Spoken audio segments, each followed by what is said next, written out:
All right, so good evening, church family, Victory Baptist Church, and those who are joining in with us. We're honored and privileged tonight to have the Executive Director of MMO, Medical Missions Outreach, who we support. We've supported for a couple of years now, and Bradley and I go way back, and we'll talk about that in a little bit, but he's here with us tonight. Bradley, thanks for joining with us tonight.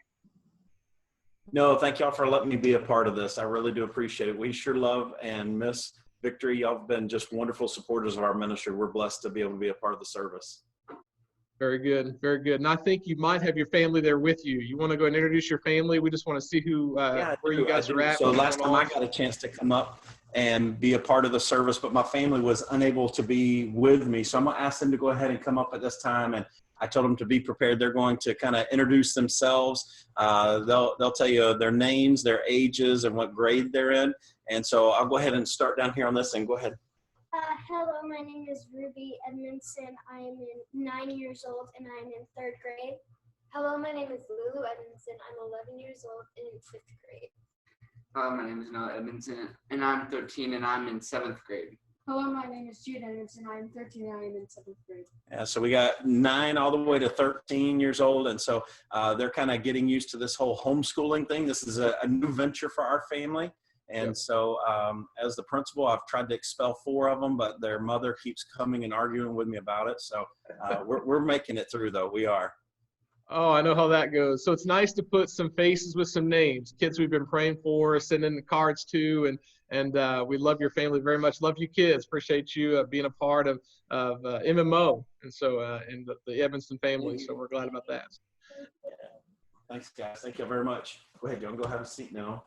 And then my wife is also here with me, and so I'm glad that she is able to come and be a part of this too. So this is my wife, Kelly. How are you doing? Very good. There's the brains behind the operation right there. The beauty and the brains right here. That's it. There you go. Way to give her some credit. Kelly, how are you doing tonight? I'm doing very well, thank you. Now, do they know my New York connection? Yeah, I think I may have told them, but you go ahead and tell them. Oh, so my family immigrated from Ireland to the Albany area in the 1800s. So my grandmother is actually buried in Albany, but I was born upstate in Syracuse. So I get back there quite often, probably once a year.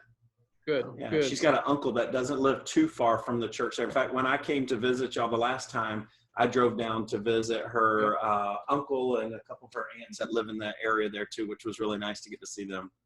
I do remember that. So deep roots in Albany and New York for Kelly. That's awesome. But not for me.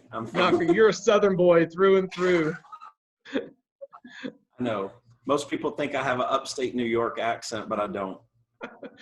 I don't even know what kind of accent you have. I mean, it's just crazy. But no. I know. I'm a man without a country anymore since I haven't lived in Alabama for so long. That's right. Hey, just as we're introducing this, while you've got your wife there, kind of just briefly give us a history of MMO. How did it come about? What sparked that? I mean, the Cliff Notes version. You don't have to give me the long drawn-out version, but how did that all begin for you guys? And how many years ago did that begin? Sure. Why don't you start us? Right. So in 2003, we were living in Union Springs, Alabama, and Bradley was pastoring. And I was in a family nurse practitioner program there in the area, working at a tiny hospital. And the administrator invited me to go on a medical mission trip with a group of Christian physicians and offered for Bradley to come along as well. And so that's kind of how it started. We went to the jungles of Peru, again, 2003, and we were just blown away by the number of people that would come walking days through the jungle. They had advertised it on the radio, and people walked for days just to come and get simple medical treatment. And it was there at that time that the Lord just showed us how medicine is such a great tool. So we traveled again in 2004, and by then the Lord just sealed in our hearts that is what he would have us to do. So 2005, we organized our own trip, and the rest is kind of history. We've been doing it since then. Started with 1 trip a year and then built up more and more, and now up to 10, 12. Right. Plus. It seems like it's growing I think next year there may be close to 16 trips next year. So It's growing every year. Wow. So you probably could never have envisioned this 15, 20 years ago? Oh no, absolutely not. I mean, when we started the ministry, it was like, oh, we can keep doing what we're doing, but at the same time, go and help friends who are missionaries. After our first trip, our mind immediately connected with, Matt Goins and Robbie Ellis and down in Honduras, and it was like, hey, let's go and serve with them. And when we did that trip, the number of people who wanted to go on that trip was somewhere in the neighborhood of like 70 something people. And it was like, man, we have so many people wanting to do this. Maybe we need to split this and do 2 trips. So the next year we split it, did 2 trips. And then it was like, well, now we might need to add a 3rd trip. And it just kept growing and growing. And it grew so fast. And then to go from offering just medical to then dental and optical and surgical and physical therapy now and all the different things that are happening as it grows, we were just flabbergasted that God would allow us to do that. And then on top of that, for God to now give us permanent locations, with our surgical center in Honduras and prayerfully starting construction very soon on our women's health clinic in Tanzania. It's just been amazing what God is doing. Wow, praise the Lord. So you're based out of Baltimore now, and everything kind of goes Yes, from sir. there. How many trips have you had to stop this year? And maybe what would be your plan? What are your hopes to finish out this year as far as the different trips you'll be taking? Yeah, that's a good question. So basically, you're putting me on the spot here. I'm letting the cat out of the bag a little No, bit. you don't have to do that if you don't want to. Well, I mean, so basically all of our team members have been notified this year that all of our trips have had to be postponed. And there's a lot of reasons behind this. Right now, all the government agencies we work with to get our permissions to get into countries are closed down. The airlines, of course, are not allowing the flights. There's the travel ban. We're not sure if countries would even let us into the country. Then on top of that, we don't know for medical professionals when they return home if they would be allowed to return to work or if they would have to quarantine. There are so many unknowns. We don't even know if they were to say, hey, listen, we're lifting all travel bans. There's been such an incredible hardship on the airline industry right now. We have no idea what ticket prices would be. They've been hit so hard financially. So there's a lot of things that are just completely nebulous at this point for us.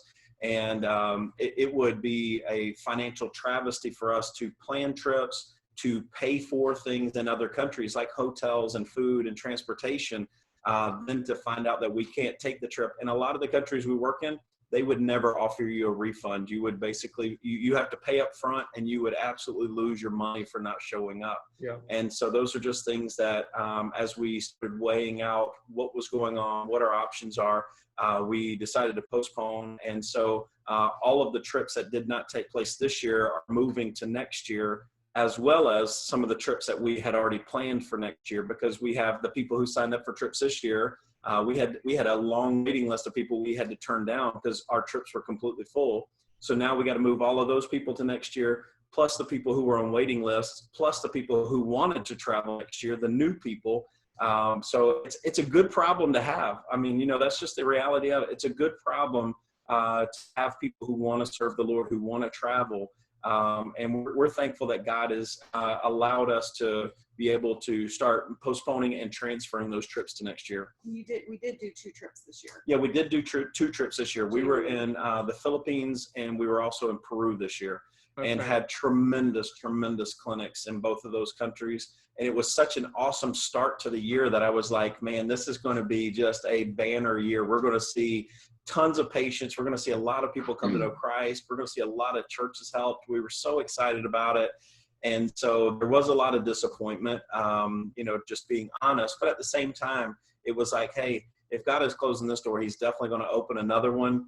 It's so evident that he is using this ministry to do something. And we're so thankful he lets us be a part of it, that it was just more of, hey, let's just step back, see what he's going to do, because he's going to do something great. Let's just be patient and see. Wow.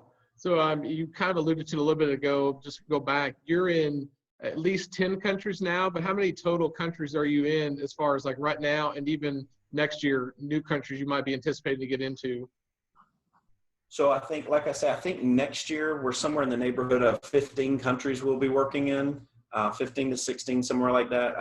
We still have a couple that we were trying to see if we could fit in. Missionaries would like us to help them. We would like to serve with them. We're just trying to make sure we don't stretch our staff too thin. and also make sure that it's something that we would be able to recruit sizable teams so that we can have a good clinic that's going to be a blessing to their church and their community. So 2 questions. How many actual staff does MMO have right now? And then they obviously go on some of those trips with you and you maybe break that up, but then who could go on a missions trip with you through medical missions? So I think currently there's 13 people that are either already full-time with MMO or they are on deputation to be a part of MMO. And a lot of them there's 2 or 3 of them that we're praying can get through their deputation process this year or by early next year so that they can be part of the team next year. But we have several of them. Now, we do have some staff at home that do not travel really. They may go on 1 or 2 trips a year just to keep their heart in what we're doing so they can continue to see it. But the majority of our staff does travel on the trips. So that's another part of, there's several trips next year where we're in 2 countries at the exact same time. So of course that means we split our staff, we split all of our resources and supplies to go 2 different directions. I think at one point in the year, there's a team in Central America while there's a team in Africa. And so we could not be, further apart really. I mean, I guess we could, but you know what I'm saying? We're going to be a long ways away. And so it's going to take a lot of logistical preparation. And so that's what we're really using this time for right now, is just refining our processes as well. Really making sure that we cross every T, dot every I, so that we can be as effective as possible. And then as far as who can serve with us, anybody. I mean, absolutely anybody. For every 1 medical professional, we need 3 non-medical volunteers to come and serve alongside them. We can teach them stuff. What are some of the things some of the non-medical volunteers do? Some of it is crowd control, simple crowd control.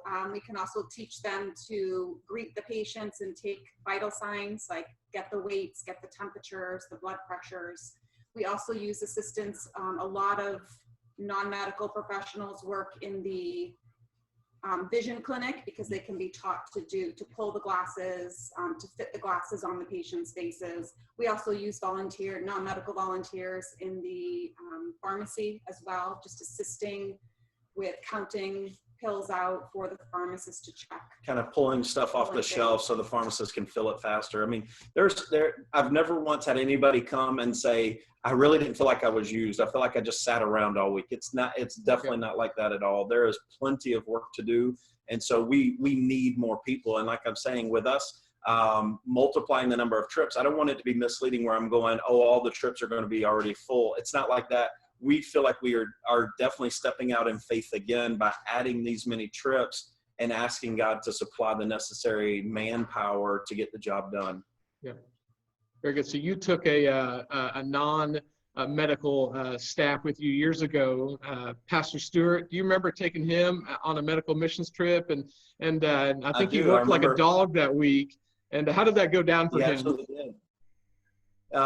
He went on that trip, and I remember him saying at one point, we were in Honduras. It was probably like 120-degree heat index. He was not the only pastor. There was another pastor on that trip as well.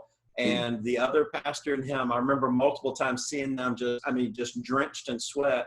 But Pastor Stewart, I think at the same time, while he told me how much work it was, he absolutely loved it too. He was so good with working with the patients. Just his patient interaction and welcoming them, because our team understands that smile is universal. It knows no language. You smiling to a patient, welcome them, greeting them, and just the way he was helping to keep the front end of our clinic organized was just a huge blessing to us. Yeah. No, it's good. So a lot of those times you take a trip, even as we could say a layman, someone who's non-medical staff, but your eyes affect your heart, and you really jump in and get involved, and it changes your perspective on mission. Absolutely. It absolutely does. And we see a lot of that. I mean, we see a lot of people. I think the overwhelming remark that we get on our feedback forms from people who've done mission trips is that it's addicting. That's the thing they say the most. This was addicting to me. I love the fact I could go and I was able to serve and be used the way I was. It was amazing. And so it's a tremendous blessing to have people serve that way. Very good. So I know a lot of your trips, obviously they're all special. They all hold a special place in your heart, and something happens different at each one of those in one of those areas. Is there a specific place that just sticks out in your mind? Like, hey, when I go there, there's just something different about that place? Ooh, that's a difficult one. I mean, depending on where we go, I love the people in the Philippines, how kind they are, how just generous they are, how faithful they are. I love the food in Guyana. I love the churches in Kenya that we work with. I mean, I could tell you amazing things about all the different places we serve, but trying to pick out one specific country and say, that's a really difficult one. We go to some of the countries where you leave and emotionally you just feel completely drained because of the poverty you see, the medical care that's in the communities, that kind of thing. And then there's other countries you go to where your heart is just exploding because of the way people were so receptive to the gospel. I mean, it's really difficult for me to pick out one trip, or one country. It really is, because then too, you got the missionary families. You get to serve alongside some of these people, and to see their heartbeat and to see their passion and their drive for loving those people, for wanting to get the gospel out and disciple people. You can't help but fall in love with missionaries like that too.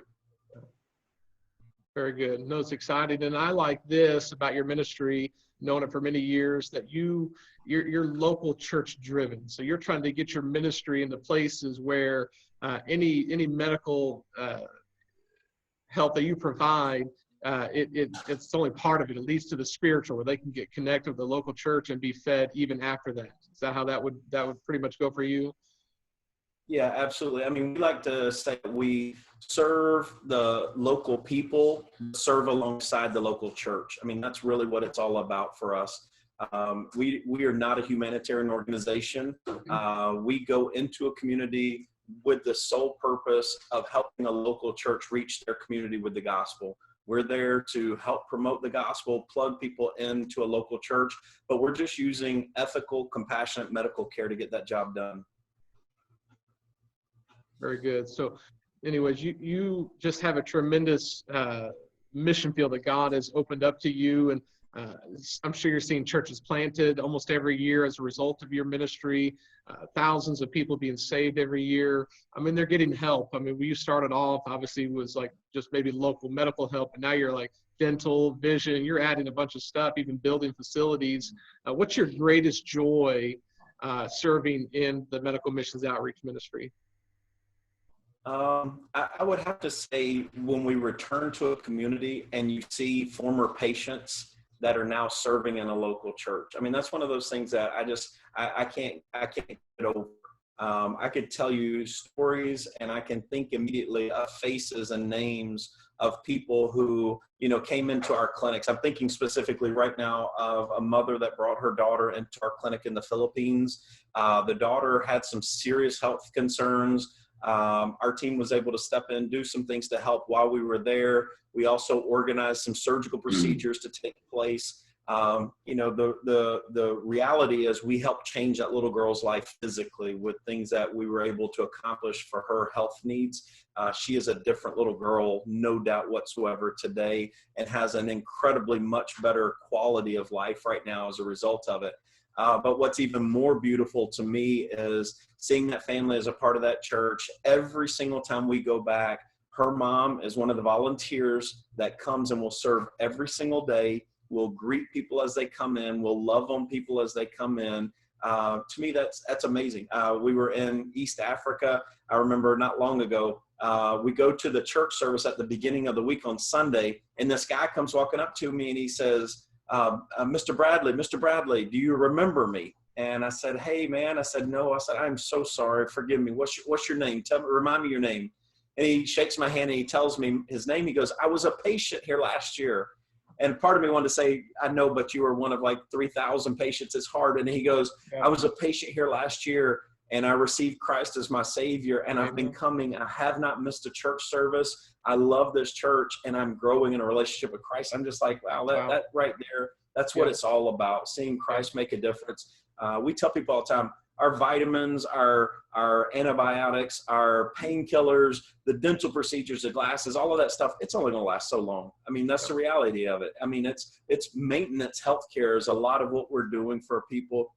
And the reality is that stuff is going to fade. It's going to become less effective. But if I can introduce somebody to Jesus Christ, that's when we've done the best we absolutely can do. And so we want to offer the best medical care we possibly can. We invest in some of the best equipment and lab supplies and all of that those things. And we have some world-class medical professionals who travel with us. And we want to give the best care we can. But we know the best thing we can do, though, is give them Jesus Christ. Amen. And that's what I've always loved about your ministry. You really kind of advanced into this ministry. And even in the beginning, I was there with you in the beginning, watching you step into that. And not a lot of people maybe believed in what you were doing and the concept, but you're after the souls of people. You might be meeting some physical needs along the way. You built that up, but the goal has always been salvation, getting the gospel to a lost and dying world. And I just commend you for that. It's just tremendous, the results that you're seeing, the churches that are being planted. I'm honored that we're invested in your ministry. Oh man, it's like I say, we feel like we're living a dream that God lets us be a part of this, because there's a lot of people that would be way better at it than we are. But the fact that he lets us do it is just such an amazing privilege. It really is. And we're thankful to have partners like y'all who saw the potential, who caught the vision early on and wanted to be a part of it. That it really does. It means the world to us, because we still have skeptics. We still have people who just can't see the effectiveness of it.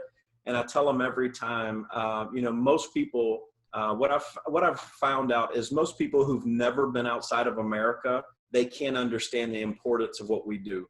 Yeah. We're just so used to the fact that we can go to the emergency room and it's illegal for them to turn us away. We go to CVS and it's loaded with medications, and our hospitals, except for during a coronavirus, have all the supplies they need. Yeah. We're so used to that. But when they go and visit a foreign country and they see the desperation and the needs, it immediately will show them. When you start caring for people like that, you'll see an immediate inroad for an open heart to be receptive to the gospel. Because I'm going to tell you this, I have yet to go on one of these trips and meet any other religion that's doing something like this. Because our Bible teaches us to love others, even if they don't love us, to love them, to go and to bless the poor and to seek out the needy. That's what we are called to do by Jesus Christ. And so when we actually carry that out, of course, we're going to make a difference. Of course, we're going to see churches growing, communities changed, and that's what we're called to do. Well, once again, it's just exciting to hear, and we enjoy your ministry updates. You guys are trying to stay actively involved, even during this downtime. I appreciate even some of your outreach that you've done through this, whether it be lending supplies or doing the Bible stories around the world for kids, bedtime Bible stories. That was fun. And just you're staying active, you're staying at it, just trying to really ramp up toward the next year. And I know you're chomping at the bit. You guys want to be out on these trips. That's what you're built for. Yes. But anyways, let's just take a few minutes here. If you can, just share something that's on your heart, maybe a word that God has given to you, and to be an encouragement to our people here tonight. Yeah, I'm gonna scoot up a little bit closer here to the camera for a second. And real quick before I do say that, I would love to encourage you. June 1st, our website, we have a new website that's going to launch, and it's going to also launch our calendar for 2021. All the countries we're going to be serving in, all the opportunities that are available. And so I would love for y'all to go and check that out June 1st and start praying now. I know that we are living in some unknown times. I was talking to somebody even today, and they just said, well, everything is so uncertain. I'm not sure that I want to even think about 2021 yet. Trust me, I get it. But what if we just started praying, hey, God, if you open the door, I will go through it. If you give me a peace about it, I will absolutely participate. And so I would love to encourage y'all to think about it, pray about it, and let's just see what God does. But do keep praying for our ministry. I certainly appreciate that. I was kind of thinking about what we're going through right now, thinking about just the world and the stress that so many people are under right now. and Christians, what we're going through, and the burdens that we may have. My heart has been really heavy. My wife and I, we've talked about it multiple times. And for us, I've been looking at this COVID thing as a blessing. I'm not going to lie. You said it a minute ago, and you were right. I'm built for this ministry. I love what I do. I'm passionate about it, and I feel like part of me is missing because I'm not able to do this. But at the same time, this is kind of the war that's always going on. I'm loving being with my family right now. I haven't got to spend this much time with my family in a long time, and we are making some great memories. We are having a ball every day. I can get up early and do MMO work early in the morning before the kids wake up, and then we can do some homeschooling. And I don't know that I've ever cooked as much as I have right now, and I've gained my COVID-19 for sure. I'm loving being with my family, but at the same time, my wife and I were talking about, man, could you imagine though the other people that maybe don't see it this way, that maybe don't have the peace of God that can help calm the storm right now that they're going through. We began to pray and be burdened, for the children who may be living in an abusive home right now, for that spouse who has an abusive husband, for the addict that feels like they have nothing left to live for, and they are just, they're going crazy, and the amount of overdoses we're seeing right now. I could go down that list over and over and over of what people are going through. But tonight, while I think we need to be praying for those neighbors, praying for those neighborhoods, for those cities where people are facing that, I really tonight wanted to give an encouragement to the Christian tonight. I wanted to give you an encouragement about the burden that you may carry through this, because I can tell you this, as much as they have problems, and they might not have Jesus Christ to help them get through this, I still believe that there are Christians who have burdens and issues that they're going through right now as well. Christians who may be facing depression, Christians who may be having, they may be struggling with their job situation, whether they're furloughed or unable to work, or maybe if that stimulus check is even going to cover their bills for the next few weeks, whatever it may be. I know that there's a lot of Christians struggling right now as well. And so I wanted to just kind of think about James chapter 1, because in James chapter 1, these first 11 verses of James, I'm going to read them very quickly, and hopefully while you're at home, you can take your Bible, you can read them. Maybe go back, circle back to it after we're done to read over it again and think through the thoughts that we'll talk about tonight, and hopefully it'll be an encouragement to you. But it says, James, a servant of God and of the Lord Jesus Christ, to the 12 tribes which are scattered abroad, greeting. My brethren, count it all joy when you fall into diverse temptations, knowing this, that the trying of your faith worketh patience. But let patience have her perfect work, that ye may be perfect and entire, wanting nothing. If any of you lack wisdom, let him ask of God, that giveth to all men liberally and upbraideth not, and it shall be given him. But let him ask in faith, nothing wavering. For he that wavereth is like a wave of the sea, driven with the wind and tossed. For let not that man think that he shall receive anything of the Lord. A double-minded man is unstable in all his ways. Let the brother of low degree rejoice in that he is exalted, but the rich in that he is made low, because as the flower of the grass, he shall pass away. For the sun is no sooner risen with the burning heat, but it withereth the grass, and the flower thereof falleth, and the grace of the fashion of it perisheth. So also shall the rich man fade away in his ways. Blessed is the man that endureth temptation, for when he is tried, he shall receive the crown of life, which the Lord hath promised to them that love him. As I look at these verses and I think about this, and really James, he's talking about the Christians who are dealing with their burdens in this first part of the passage, I believe. I think you can really break down James chapter 1 into 3 sections, talking about their burdens, talking about their battles, and then also talking about the Bible and how each one of those things can be brought together in this beautiful lesson that he's teaching through the book of James. But whenever he talks about the burdens here, I think these are the trials that we're being tested by, trials from without. I really think that's what he's getting to here, that these are things that are coming from without. A couple of quick thoughts that I really wanted to bring to mind that I hope will be an encouragement. I hope you don't forget the first 4 verses. To me, when I read these verses, they're teaching me that problems really enlarge the Christian. That's what this is really teaching me, that it's going to enlarge me as a Christian, because if I understand the nature and the purpose of the trials that I'm going through, it's going to enable me to respond and to react correctly to them. I think that's one of those things that we really have to stop for a minute. In fact, today I was speaking to someone. They texted me out of the blue and just was like, I'm having a really hard time today. And they started telling me about how COVID was messing with their life. And as a result of that had started messing with their mind.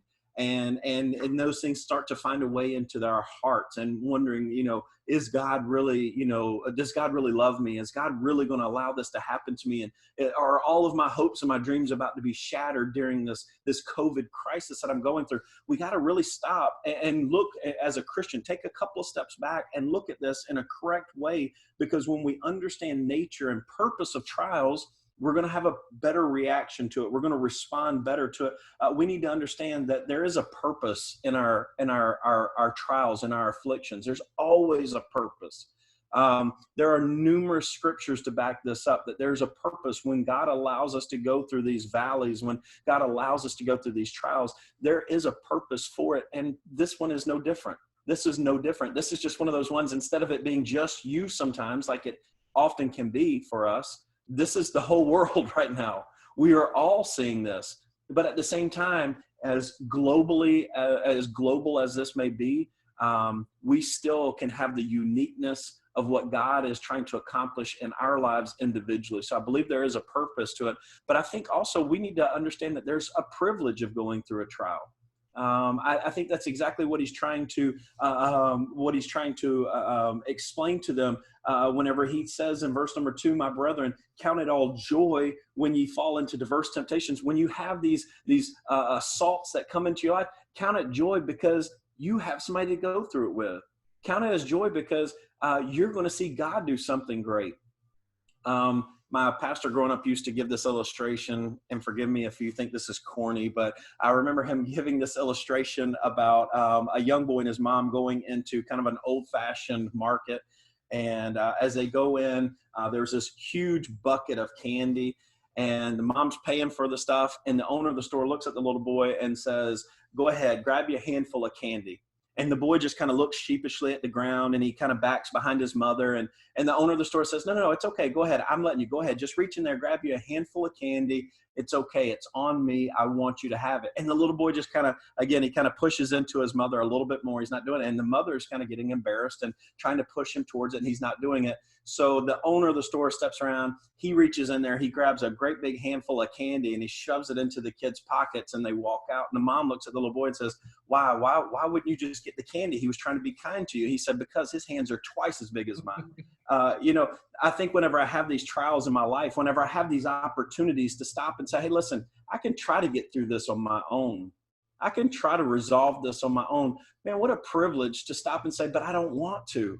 I want to see God do something through this. I want to see God do something that nobody else can take credit for. I want God to do something so great that nobody will pat me on the back, that my wife and children aren't going to say, hey, Poppy, you did something there. I want them to say, wow, God has been so good to our family. God provided, God protected, God, what a privilege. What a privilege to be able to go through a trial and have Jesus Christ, to have God Almighty walk through this with us. So I know that there's a purpose for it. I know there's a privilege, and I know that there's always going to be provisions for trials. I mean, in our travel, there's a blessing and a curse in doing the work that we do, because there's sometimes where I have a really difficult time coming back to America and seeing how much we have and how much we take for granted. And so there's times where I struggle in something like this when people start saying, woe is me, I don't have, and they fill in the blank. And I want to be like, no, listen, you are wealthy beyond your imagination. You have no clue how good you have it. And even if you didn't get another paycheck for 3 months, trust me, you still have more than the rest of this world. We are so blessed. And so I don't know what people are going through right now. And right now you may have it tough. You may be feeling that you are just getting painted into a corner. Listen, there's a purpose for it. There's a privilege that Jesus is going through this with you, but he absolutely will provide for you. Watch him, wait for him, listen to him, see what he's going to do. And I think that this is really the goal for this, all these trials for us as a Christian, is maturity. I mean, that's really what this is about. And I think that's what's happening here. When we step back and we look at it this way, we're definitely going to be matured as Christians, and we can focus on the process and the product that's going to be produced through the trial. That's the other part of this. When we step back and we've gone through it, we're going to see this process that God took us through all along the way. We're going to see the product that he has now produced in our life and see, wow, I came out refined. I came out better. I came out knowing him stronger, and my relationship is growing in him. And now I can testify to that. And now I can witness to others and share the joy and lift Jesus Christ high. This is really, to me, a pathway to maturity in these first 4 verses. I got 2 other quick things that I wanted to share, and I'll make it really fast here, but I hope that it'll, again, encourage. I think problems definitely enlarge us. I think prayer enlightens us. Verses 5 through 8, I think that's what he's teaching us, that we're exhorted to pray for wisdom. We're exhorted to pray for faith. It's got to be a believing prayer, expecting God to answer, expecting God to do great things is what he's teaching. It's praying in faith that God is going to answer, according to verse 7. And we do know that verse 8 teaches us that there's an enemy to prayer, and that's us being unstable, being double-minded. Like, can he do it? I think he can. I'm going to pray for it, but then I'm going to do my own thing. And it's like, no, listen, be singularly focused here. God, you do it. God, I'm putting this all on you. One thing that I've noticed a lot about our politics in America is everybody likes to blame shift. Everybody likes to point at somebody else, say it was their fault. They didn't do a good enough job. I'm doing good. You're not. Those kind of things. Okay, listen, we can pull a political play here. We can say, God, this is all on you. I want to see you do something. I'm going to let you take the fall. If something doesn't work out right, if I get let down here, it's going to be you, God. But you know what? The Bible teaches he's not going to. You can come lay it at his feet. You can come give it 100% to him. He will handle this as only he can. So I know problems enlarge me. I know that prayer is going to enlighten me. Verses 9, 10, and 11, I think just tells me here that the perception is going to enable me. I think that's what he's trying to teach me here. It's going to enable me. When we perceive that our trials are directed, that they've really been designed by God, whenever I can see it that way, it's going to strengthen me. It's going to purify me. I can face them with assurance. I can go at this with all assurance, knowing that God is going to temper me through this trial, that I'm going to come out stronger on the backside of this, that I'm going to know him deeper, fuller through this. And so I can look at this as just really a means of a blessing, something to be received with joy, so that I can be perfect, so that I can be complete, so that I can be whole, lacking nothing. I think that's really what he's trying to teach me here. Bradley, go through this. Let God take you through this valley, because whenever you come out on the other side, man, your grip with his is going to be stronger. You're going to see how strong he really is. You're going to see how fiercely he fights for you, how compassionate he really is towards you, the peace that only he can give you. All of those things, you're going to learn that through this, Bradley. So just go with him and let him show you. That's just some thoughts that I have from James that I think God is teaching me, because again, when this thing all hit and there was a possibility of not being able to travel, and then it became man, I wonder if we're going to even have the finances to get through this, if our ministry can survive financially, if my family is going to be able to survive through this, my missionaries that are on deputation right now. But then once I stopped for a minute, and I did just like I had to say a minute ago, where I stepped back and said, no, he's been way too good. He's done too many miracles in the past. Let's just see what he's going to do. And man, has he moved mightily. And man, has it been exciting to watch him do. It's what I'm learning right now. And I hope other people that are hearing this, watching this, they'll see that same thing, God doing great things in their life as well. Very good. Wow, that's a good word from James chapter 1. Appreciate you sharing that with us, and in a nice alliterated outline, very, very formal, very fancy. From my living room, Even a Southern boy can alliterate an outline. How about that? Hey, listen, it took me a long time with a thesaurus to find all those words that could match up. I can't even spell thesaurus, but I use one. I've been there, done that. But Bradley, it sure has been good to hear from you, and far as our church is concerned, like an update. All right, so you're exempt for another 2 or 3 years from coming back to us. No, we want to see you again face to face. Sure, it'll be great to have your family all up here at one point, and we get past all this, we're back to normal. We'll make that happen. But thank you for bringing your family in tonight. Thank you for coming into our hearts and our homes and sharing the truth with us and give us an update on medical missions outreach. So. No, thank you all very much. You are just like a tremendous blessing. Like I say, please say hello to your family. Give them all a big hug for me. And hopefully we will get to be up there before too long. There you go. Hey, you know what? Before I forget, one other quick connection. Our new doctor of physical therapy that just joined our team is from Elmira. That's not too far from you all, right? Oh, yeah. Elmira is, I think, maybe 2.5, 3 hours, maybe. Not that far. Okay. All right. Yep, out west from here. Yeah. Oh, nice. All right. I knew he told me he was from upstate New York. So anyway, but thanks again. We really appreciate this. Thank you all. I hope y'all have a great night. Yes, sir. Thank you, Bradley.